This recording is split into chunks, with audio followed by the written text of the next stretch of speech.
Yo YouTubers, bit of a speech now. I just want to do a little quick message about the videos I posted yesterday, the day out in Liverpool. It wasn't planned that basically, and the way it worked out was I went over to Liverpool to buy something specifically that I couldn't buy over here on the Wirral. And I decided to take my camera with me, my digital camera. I'm back to using my old, it's not actually HD, but it's because I can use like a webcam setting for, you know, lesser memory or whatever. It's quicker to upload than HD when I'm just doing speeches. It doesn't really matter, does it? But anyway, yesterday when I bought this, and if I get any complaints of people saying, oh, Yoko's this or Yoko's that or that, or, you know, the peace sign on that, you see that peace sign there, you know, if I get any complaints for any zealots or anything like that, you know what I mean, you know, peace, man, peace, peace. But if I get any complaints where people say, you know what that sign means, blah blah blah, it doesn't really matter. It's all innocence. It's all intended to be innocence. And I love that colour lately. I'm getting into olive green lately. I've been eating a lot of olives lately. But I bought this yesterday, right, and the battery went on the camera. That's why you only see me. But you know, that's to John and Yoko, right? Because I've never been a Beatles fan, right, folks, but I do dig John and Yoko.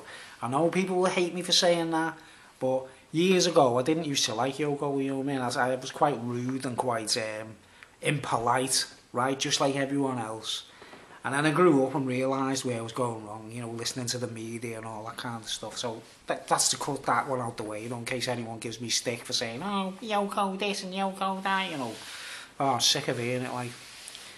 But anyway, I went over to Liverpool yesterday to buy something, and then I seen that exhibition was on and it was free and everything, and I thought, wow, that'd be cool, you know, something to film, like. And I hadn't cleared my memory card and everything, so I had to be brief, you know, everything had to be brief. And I got some good footage and I thought it was quite moving. I was kind of, while I was walking around filming everything in there, it was like sort of, what's the word, like, you know, like like a lump in my throat constantly, you know, like kind of, it was quite emotional really, you know what I mean? I'm not that kind of guy really, I'm not like a sloppy person, like, you know, but it was kind of emotional really, and I hope it conveys it on the video.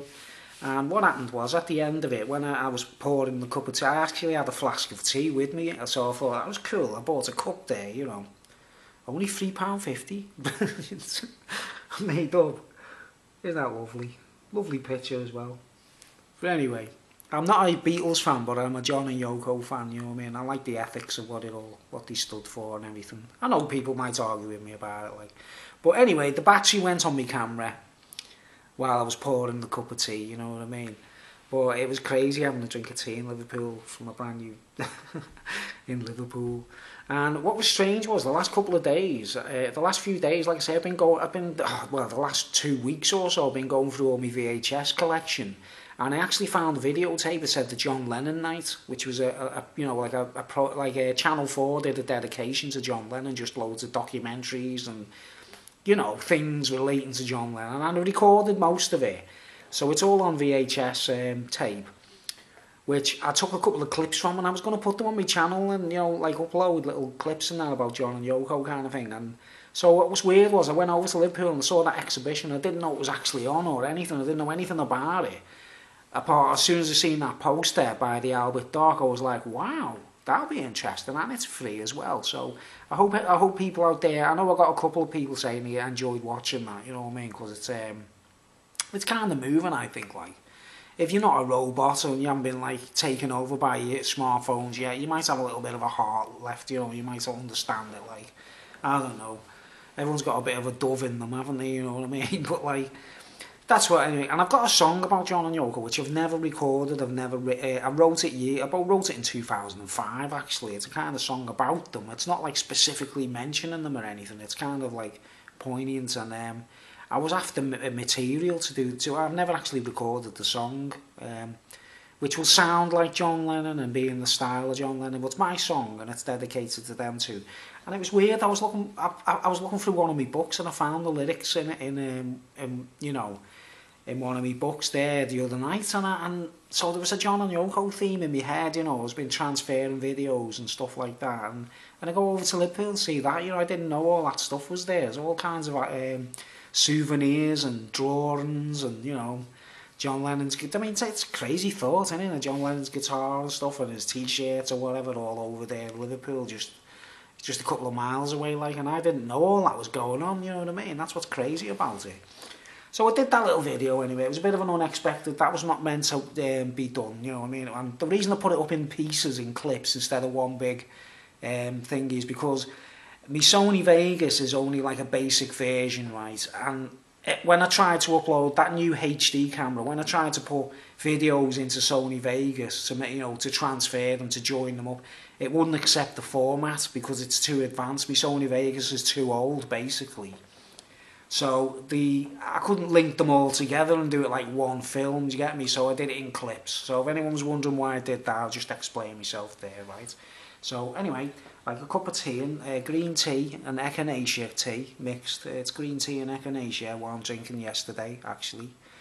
And a little toast to John and Yoko, I think, because I was really, well, man, I was pleasantly surprised with that display yesterday. I mean, I'll go over there again and do a little, probably do a bit more detail. I don't know. I'll take it in a little bit more. You know, it's there till November, by the way.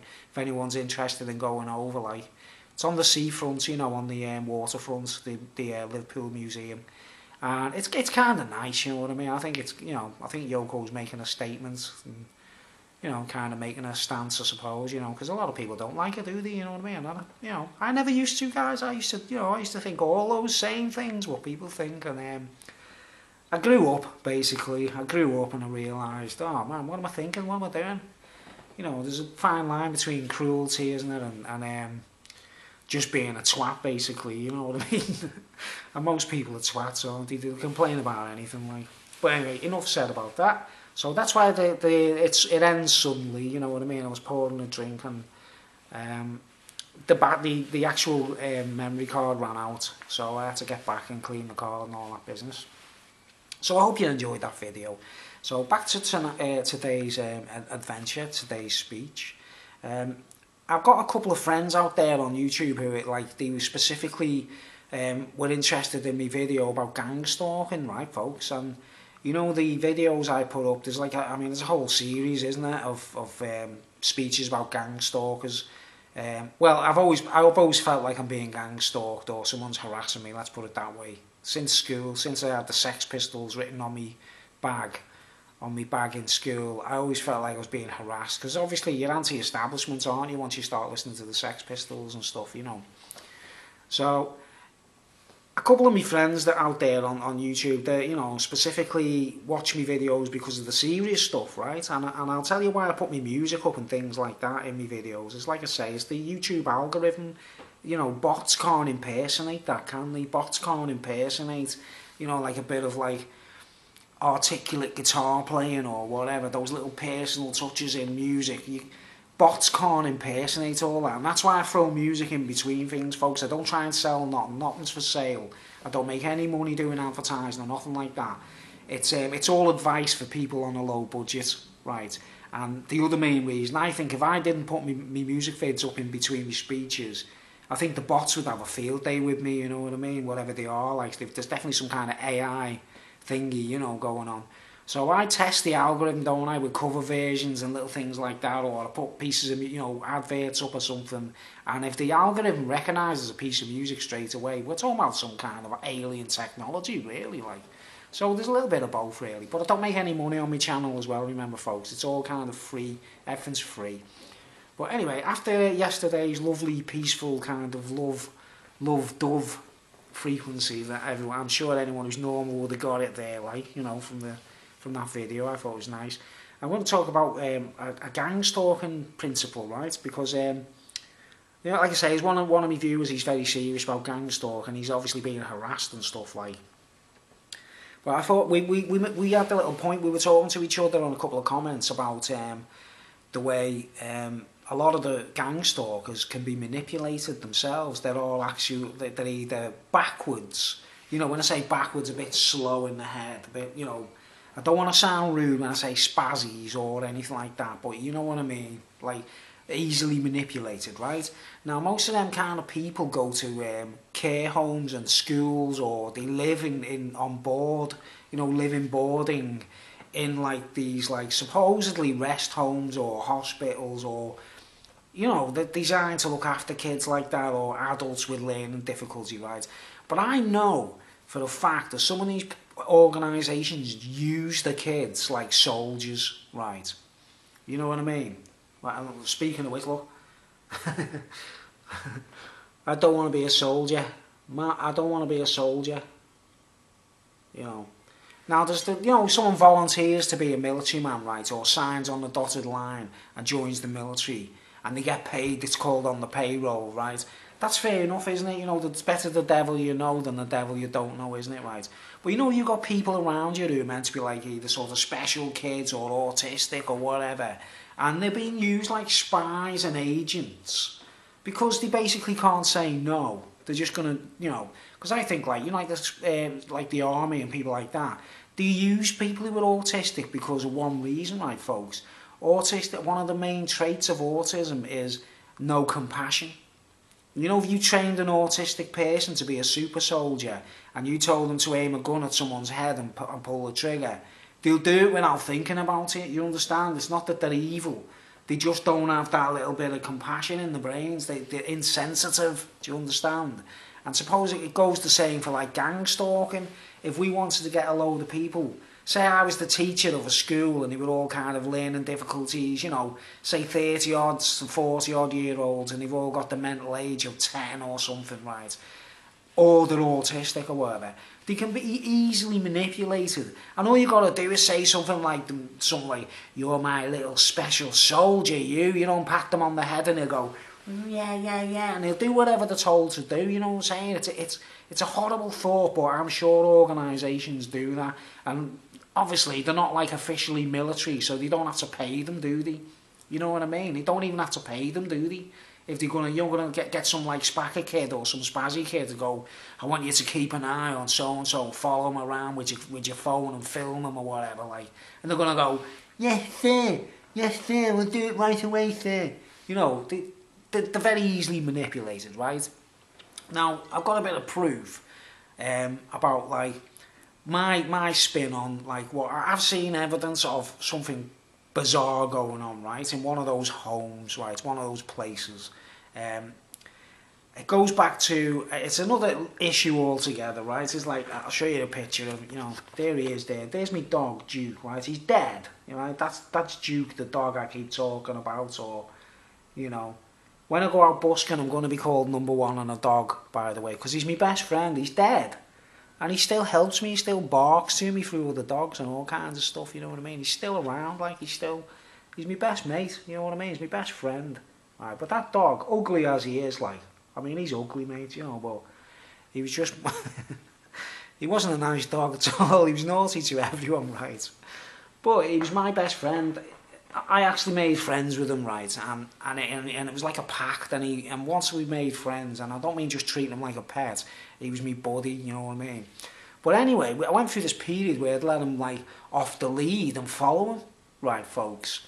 Now, that's another story in itself, this story about him like letting you, when you let a dog out. I actually read in a book that, the knight Parzival, who's meant to be like the German equivalent of Lancelot, right? Who's meant to have seen the Holy Grail and all these things, right? Well, I read the story that he let his horse off the lead. Basically, when you control a horse with reins, apparently there's an ancient story about this Parzival knight who had let go of the reins of his horse, right? Instead of telling it where to go and left or right, forwards, this way, that way, he let the reins off. Basically let go of the reins, and just like for curiosity, said, "Let's see where the horse takes me." And apparently the story and the tale is like he found out so many things he would never have found out because he just let the horse. You know what I mean? When you let an animal go its own way, right? And one night I actually did that with the dog. When he was still alive, I used to take him on his mad. It was while I was insane, basically. It was kind of off my head. And I'd go out in the early hours, it'd be like 2 o'clock in the morning, because he would attack people, he would attack other dogs, he'd attack everyone, you know what I mean? He even attacked my old man once, because, well, I won't go into that, like, he even attacked my old man. My dad, like, you know, he was actually his owner as well, if you know what I mean. He attacked everyone, basically. He was kind of volatile, hard to deal with. But I sussed him out, I knew how to deal with him, right? But anyway, I worked out that he loved going on these walks where they were like, you know, they'd be like, I don't mean like a walk around the block, or, you know, when you take them for a couple of yards onto a field and they have a dump and a piss and then you bring them back again. I would take him out on these mega marathon walks, right? And one night I took him out, and I thought, I'll tell you what, I'll do the Parzival here, man. I'll take the lead off him and everything. And I'll let him go wherever he wants to go, right? And follow him. So it wasn't my idea to go where we were going or nothing like that. It wasn't planned. It was basically the dog, right? Now, going back to the dog, he went through a period where he was coming back to mine in the early hours or whatever with chickens, you know, like he'd have like a chicken. I don't mean like a chicken from the butchers or whatever, like, you know, like a chicken with its head on and the feathers and everything, like, obviously it was dead by the time, you know, he'd been done with it, like. But he brought a chicken to me one night in the garden, like, and I didn't know where he came from. He came through like he had some kind of escape route from the garden or whatever that he was not meant to be able to get out of, like. And he come up to me with a chicken once, you know, jumped up and he was like, he had a chicken in his mouth and I was like, ah, get away, you know what I mean? He was actually giving it to me, you know, offering it to me, like, because I was his friend. He was giving me a chicken, like, you know, it was fresh, like, you know, like a fresh kill kind of thing. But anyway, months later or whatever, or weeks later, I did this thing where I let him off the lead, right? And I followed him where he went, basically. And it wasn't just round the corner, you know what I mean? So he'd run ahead of me and then he'd come back to me and say, this way, Bruce, this way. You know, we had a rapport, we could speak to each other with our thoughts and stuff, right? So I followed him and he took me to this place. I was living in Bromborough at the time on the Wirral, right, folks? And there's a place not far away from Bromborough called Raby Hall, right? Which is like a stately home, but it's been converted to one of those places where they have special kids and people with learning difficulties, you know, where if parents can't deal with them anymore, they'd palm this place off, you know, Raby Hall, with their adults with learning difficulties, basically. You know, it's kind of famous for that kind of stuff, like, you know, it's a care home or whatever, if you want to call it that, right?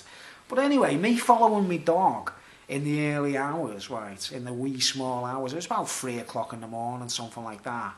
I followed him. The next thing, he gets to this, you know, I didn't know where we were. I knew we were in the vicinity of Raby Hall, you know what I mean? But next thing, I'm by the shed and he was like sniffing around it going, this is it, Bruce, this is it.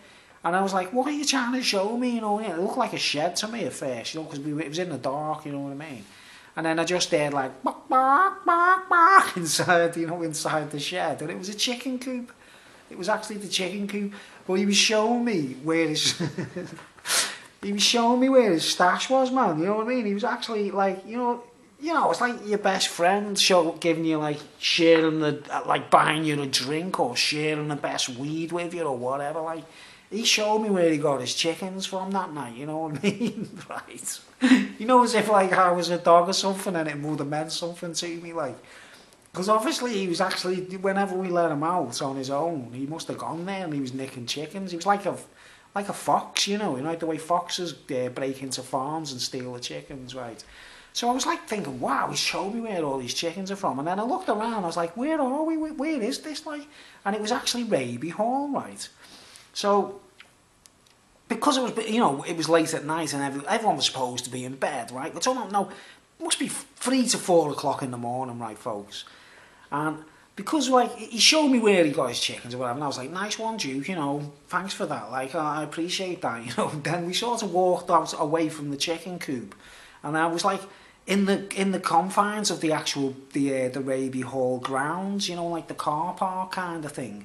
Now, bearing in mind, folks, the place is it's like a help home or whatever for people with learning difficulties and pensioners, probably, right? And what was weird was, right, I was walking around and I admit at one point there was a bicycle left untied and that, like, you know, against the wall. And I was actually thinking, I I might nick that bike to ride home because we were quite far away from where we were supposed, because I just followed the dog. I was going to nick someone's bike, but I changed my mind. I thought, nah, I'll leave that right. But anyway, we were walking past through the grounds and that, like, and I was thinking, where's the gate? Where's the way out? Where's the path to get out of this complex? Because the way Duke showed, the dog showed me the way in was like through this little back fence, like this hole where he sussed out how to get to the chicken coop, right? So I put the dog on the lead and was trying to walk out of it, I didn't want to seem like I was trespassing, if you know what I mean. And then walking past the hall, the actual main building, right?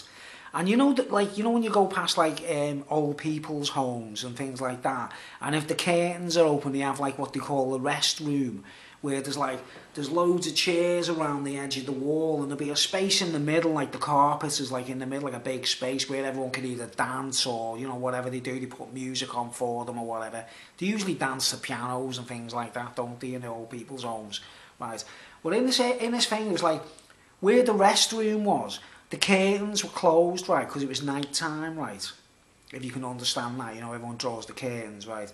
But the part which I assumed was the restroom where everyone sits, the recreation room or whatever you want to call it, right? I was like walking past and then I realised that in the curtains there was a gap and the light was on, right?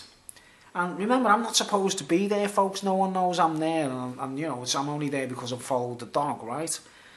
And I don't know if the dog was trying to show me something as well. I don't know, like. But anyway, I sort of thought, curiosity. I thought I'll peep through the gap in the curtains, is it, So I peeped. There was only a little gap in the curtains. I peeped through, like, and it was the restroom, sure enough, with all the chairs all around, yeah. But when you expect to see people all sitting on the chairs in like the afternoon, and like 2 o'clock in the afternoon or 10 o'clock in the morning. Every chair had someone sitting on them, right, folks, you know what I mean? And I could see they were all kind of like mongy or backward or, they were all adults. They were all adults and they all looked like they had the minds of kids, you know what I mean? I don't know what you call them, like, the word you use without being rude or anything, you know what I mean? I'm not being rude, obviously, but, and for some strange reason, right, in that particular place, which is called Ravy Hall, they were all, like, up at, like, 3-4 o'clock in the morning. All, like, wide awake, all sitting there with the light on. And I was thinking to myself, what kind of thing are they doing there? It was like keeping them in as though they're in Australia or something, if you know what I mean. Like, in England when it's like 3 o'clock in the morning, it's almost 3 o'clock in the morning and 3 o'clock in the day in Australia, isn't it? It's like they were keeping them in a state of mind, and I thought, that's not normal, that, is it?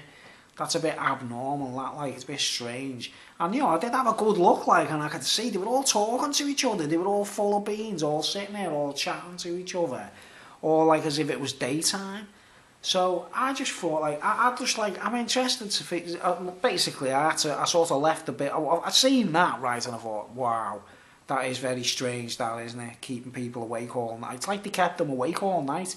They might have been on amphetamine or something like that, because when you give people amphetamine, they can't sleep. Because I have noticed the link between amphetamine and people who are a bit backward and that, like, because it makes them feel confident. Do you understand? Some of these homes give them amphetamine or speed, as we call it, because it makes them, like, more lively or more forward and more talkative. You know what I'm saying? It kind of gives them a false, like a false personality. And I won't go into it because I've known people who were on amphetamine, and when they weren't speed and when they weren't on speed, they were completely different people. Do you know what I mean? They were almost like kids, basically. I'm talking about adults here, like. So I just thought, like, I bet you they're all on speed or something there, man. And whoever's there, who's to not know? Because I got off and I walked away, right? Who's to not know they're being kept awake all night and all day? Like some kind of sleep deprivation or something, like. But obviously something strange going on, right? Which makes me think, like, I'm sure a lot of them homes, them kind of places, use those kinds of people to gang stalk. Because I don't know if you've ever noticed them. Have you ever seen gang stalkers walking around and that? Or the ones on YouTube, some of the videos where people go what are you doing, follow me and that, like, and they don't even seem there, do they? They seem like, they don't go like, they don't like act normal and go, what do you mean, what am I doing? I'm just doing my own thing, what do you mean? They sort of go, and walk away, or like pretend like nothing's happening, you know, as if they can't handle it when they're challenged. But if they were a bit backward, or a bit slow, or they had the mind of a child, it's understandable, isn't it? But who's controlling them is the question. It's got to be the people that run them homes, isn't it? Them kinds of places. Obviously there's good ones out there, folks, and there's nothing to do with them, is it? You know what I mean? But I wouldn't trust any of them myself, personally. I wouldn't, you know, if I had a kid and they were backward or something, I wouldn't put them into any of them homes, like. I mean, I've had a history of a child, haven't I? I used to be a dad to someone who ended up in a special school. Once I wasn't around, you know what I mean? Once my ex had booted me out, like, for someone else and all that business, like. Or, you know, we split up or whatever, like. And it's all, you know, he was connected to all that kind of stuff, you know what I mean? And I always feel like, you know, I actually felt like he was spying on me at one point, you know, the kid I actually brought up. I thought he was a spy eventually, you know, spying on me. He's not like coming to see me because he wants to see his old dad and all that, like. It's more like they're on a mission, you know, like special little soldiers, you know what I mean? I don't want to say any more than that, except that's why you should be careful, or, you know, try not to react too violently or lose your temper with some of these people, because they could be backward, they could be a bit slow and they don't even know they're doing it. But it's who's behind it, isn't it? It's who's, why, you know, spying to me is the lowest form of, you know, espionage and spying is the lowest form of humanity, like. I wouldn't spy on anyone for anything, you know, if anyone offered me money and something said, will you spy on this person and keep an eye on them, like. Or, you know, when you sit in cars and they watch people, you know, people who sit in cars and they, like, you beep, beep, you hear the little trumpet, like, with the electric button, like, beep, beep. They beep, like, in cars, don't they? Like, trumpets, man, you know, like, trumpets, like, what the military use, isn't it? Trumpets, like, to say, like, you know, when you see the cavalry doing the, wrecking the Indians' heads going, you know, and then, you know, next thing you know, they're attacking Indians or whatever, like, or indigenous people and that, like. But it makes you think, doesn't it, folks? You know, I'm actually 100% sure that a lot of these gangstalkers are a bit simple, a bit slow in the head, you know what I mean? They're a bit simple and that, like. And I've been places, I've walked around and I've bumped into people and it's like they're following me, you know what I mean? I think, this by chance, and you're bumping into me by chance here, or someone told you to keep an eye on me, like, you know what I mean? But anyway, that's another story. I've got like a bit, you know, some other things to talk about on that issue. In me gang stalking speeches, I did put quite a lot in there, didn't I, folks? Each one is like an hour long, and it gets quite high views, actually. It's going into the 300s. Some of them are in the 300, 400 views, you know. But remember, I don't do clickbait and often. I don't really, and you know, I don't promote my videos in any way. But there's a lot of truths in them gang stalking videos I've posted in case anyone's interested in them, like. But yeah, why would one of them care homes keep the kids up all night? Or when I say kids, I mean adults with the minds of kids. Why would they keep them up all night, folks? Why would they do that? It's got to be something to do like setting the minds to an Australian time scale or something, isn't it, or something? If you're in Britain and that, like. Or, worse still, they keep them awake all day and night. You know what I mean? Because I've heard people saying they never sleep. Some people don't actually sleep. And what kind of a life is that, folks, if you don't sleep? Everyone's got to sleep, haven't they? You know what I mean? If you're too inquisitive and too nosy, you can't even sleep. Oh, man. Because when I feel harassed, folks, I know when I'm being harassed. It's when I'm in bed. I hear noises. I actually hear, like, things inside my head. You know, sometimes, like, tss, tss, like there's a snake in my bed or something, or a hissing cockroach or something, like. You know. And I've always said, haven't I? I've got, like, scars on my head. I don't think the scars, you know, I don't think everyone says creases. They're like scars to me, mate. So there's a lot of people who got them and they're in denial, like, they're like, no, they're creases, we're asleep, you know what I mean? I think, look guys, we've got to face the facts. Someone's going around, sneaking around, operating on us and things like that. And it's not very, you know, it can make you paranoid and stuff, but they can't operate on the soul, can they? No one can put the soul on an operating table and you know, put implants in and that kind of stuff, you know. Because if anyone's put anything in me, like, I get the beauty of it all, guys, is if someone does anything to me, when the shit hits the fan, I get to do it all back, you know what I mean? Which would be quite fun, won't it? Be quite a lot of fun. Have I got any sleep in my eyes, by the way? It's alright, it's not the HD camera. Anyway, I'll wrap it up there, I'll keep it brief. But I just thought I'd mention that. I'm just wondering, anyone out there who's got anything to do with Raby Hall on the Whittle, like, you know, what he's playing at, like. I bet you most of these people are associated with churches as well. You know, gangstalkers with churches. I mean, I'll give you an example, right, of an organised circumstance. I was talking to a lad I know, right, who's a busker, right. I won't name his name or whatever. He's supposed to be a Christian and a believer, right, and he goes to a certain church in Birkenhead where everyone goes, right. Now, I used to go to them places until I realised they were all spying on me or doing me head, you know, invading my privacy. They weren't saying, let's all go and worship God and Jesus or whatever. They actually invade your privacy eventually, you know what I mean? And they're saying, before you know it, it's like, alright, we'll knock on your door at 7 o'clock and take you to the church in a car. You know, to get you out your living rooms and stuff, right? But I know this person, he was busking in Birkenhead, right? And I usually go past and say hello to him, right? And he is part of a church, right? He's, you know, all of these people are usually connected to a church, right? And in the past, they might have had a drug or drink problem or something, and they think they owe it to that church who helped them out. Like, do you get me? That's how they hook people. They go, you know, without that church, I'd have never kicked me habit or whatever it is, like, you know. But anyway, when he sees someone busking in the street, right? Every time I see him busking in the street, right? Say I go up to him and I say hello, because remember what buskers do, folks? They stand on street corners watching everyone go past, don't they?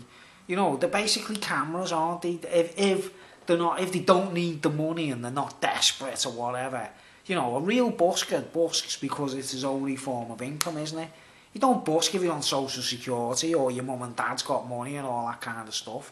You know, you do when you're desperate, it's the last straw, you're on the bones of your ass, or you're not working, or you don't claim social security, you know what I mean? I don't do anything on the side, I just get my social security. When I start busking, I'll stop claiming the dole, you know. But anyway, I've seen this guy busking a couple of times in the street, right? And I always say hello to him, and you know, whenever I'm talking to him, right, a third person always comes up and butts in, right, folks? Now, every time it's happened, I've thought to myself, this is organised. He's like, this person who's just butted in there is probably either a member of his church or a member of some kind of community or a member of his family even, like. Could even be his uncle or his man or something, like. I don't know, do I, or what they look like. But when they come and butt in, like, and they go, you know, you're standing there talking to them going, how's everything? Yeah, next thing, this third person comes in and go, alright, and then so there's like a triangle all of a sudden, you know, instead of two people talking to each other, right? Now, I know it's fixed or it's arranged because I was talking to the lad in question, right? John and Yoko. Yeah, you leave Yoko alone. But anyway. I was talking to him once, right? And he was like standing there. And you know the way they have the guitar case on the floor with a couple of coins in, you know, like a couple of pound coins or whatever, right? And we're talking like, right. Next thing, this woman butts in and she was like a little woman, like she looked like a pixie or a pygmy, you know, she looked about, say, 4 foot tall or something, right? But she comes up and she's like quite old, like older than me, older than him, older than the busker lad, right? And she goes, alright, how's it going yet? Right, you know, it's like butts in, like the third person butts in, like, and I assume she was from the church, right? From his church, right? Gangstalkers, you know what I mean? Because think about it, if you're watching people go past in the streets and you're making observations, it's like gangstalking, innit? Basically. But you're standing still with a guitar, like, right? But I knew she was phony because she walks up, right, and she goes, you know when you put money in the guitar case? No, she made it look like she was coming up to him and like putting money in the guitar case going, alright lad, how's it going, right? But I actually looked at what she put in the guitar case and it was a 2p piece, folks, right?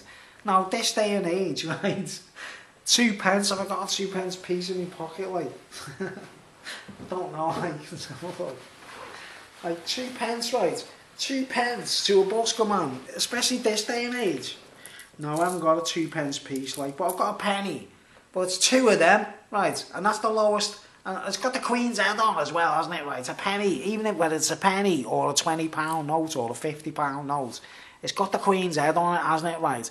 So I noticed she walks up with a coin with the Queen's head on, right? Now I could understand if it was like one of these, you know, a £1 coin.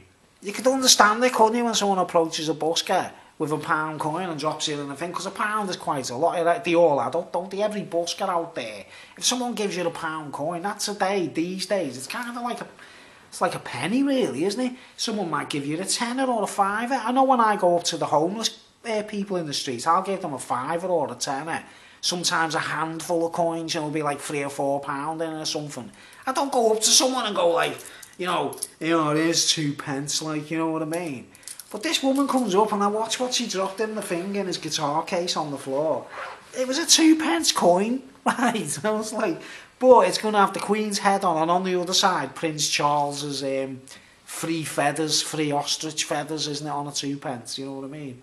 And I was looking at the coin when the coin hit the bag, and she starts talking to him, going, hello, how's it going? And he's going, all right, how's it going? And he knew it and everything. He actually knew it, you know what I mean? So I ended up, as soon as I saw the 2p hit the bag, I went, I think I better get off, you know what I mean? I'll see you later, all right, man? And I got off, like, you know what I mean? Because I was thinking, whatever's going on here, mate, I don't want to be in this triangle here, mate, you know what I mean? With the Queen's head on the coin and everything, like. So I think, I think they even get used to when they're busking, they're being used like cameras. You got like your special kids in schools being used, or like them homes or whatever being used as gangstalkers. You'd have like 10 of them all going out on a mission, couldn't you? And they've all got a mobile phone each or like that, like signalling to each other, like But it's really annoying, and especially if it's in the name of a church. You know what I mean? God says they shouldn't trespass, doesn't he? Spying on people is trespassing, isn't it? You know what I mean? Basically, I think a lot of these churches need a shakedown, and they need to be honest about it. Like, are they actually in it to like get people to believe in God, or are they just recruiting spies and agents to just keep an eye on people, like? Or, drug busts and stakeouts and things like that, you know what I mean? Because I've noticed some of them are quite judgmental, when they say, like, you say, oh, they're sound, he's a sound person, isn't he? Or she's a sound girl, isn't she? And they'll go, yeah, but they're into heroin now, or, oh, they do drugs, them, or, oh, there's an alcoholic him. I'll be like, I don't want to know that, what are you telling me that for? What is this, Coronation Street? You know what I mean? You keep all that to yourself. If I say someone's a nice person, or they're alright, like, whether they're on drugs or not, like. But there's a lot of that going around lately, where people are labelling each other as if to say, like, now who organises the law, folks? Say you're breaking the law and you're a druggie or you do drugs or whatever. Who are the people that come knocking on your door if someone blows you up, or search you in the street and you got a bit of weed in your pockets or whatever, like, Her Majesty's Constabulary, like, So make your minds up, folks. Are you working for the church? Are you working for God? Are you helping kids with learning difficulties or adults with learning difficulties, or do you just want to create a new legion, you know what I mean, a religion, like, religion, like, make your minds up out there, folks. Are you yes be yes and you no be no? Because I don't run any churches, I don't recruit no one, I don't tell people what to do, you know what I mean? Anyway, I've wrapped that up anyway. I think I've said fair enough, haven't I? It's up to people to decide what they think. But yeah, any thoughts on that one, folks? Why would a care home have people who are supposed to be in bed sitting up all night? Anyone? That's the question, the main question in all of this. Like, why are these organisations, supposedly organisations or charities, charity. What are they up to, man? They're just recruiting people. I bet you loads of these gangstalkers are all from corrupt churches or something, I don't know. Make your minds up in it, folks, But anyway, thanks for watching. And if Yoko's watching, John and Yoko could be watching for all I know, from a different level, couldn't he? I enjoyed that yesterday. It was really cool, really nice. But yeah. Anyone who doesn't like, if you don't like these You know what I mean? Oh man, you just check a post, just watch any video on YouTube where Yoko's off her head or whatever, and just read the posts of what people say, mate. Oh man, they're off their heads, they're just bitter, strange people, man. I don't know what else to say, like. No one's perfect, are they? We've all got our faults, you know what I mean?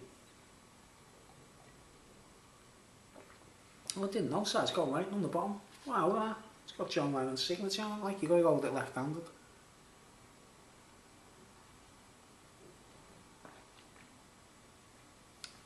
Cup of tea. So I thought I'd explain why the video ended abruptly yesterday anyway. So thanks for watching, and stay tuned for more interesting speeches.